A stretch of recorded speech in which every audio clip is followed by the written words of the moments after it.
દક્ષિણ ગુજરાતમાં સુરતની અંદર કોંગ્રેસના ડોક્ટર સેલના એક વ્યક્તિએ નકલી ડોક્ટર બનાવવાની ફેક્ટરી શરૂ કરી, પકડાયા ત્યારે કોંગ્રેસ કોરાણે મુકાઈ ગઈ કે કોઈ જવાબ આપવા માટે તૈયાર નહોતું.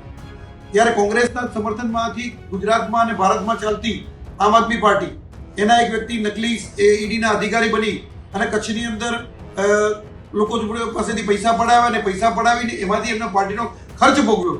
ત્યારે કોંગ્રેસ કોઈ જવાબ આપવા આવી નથી.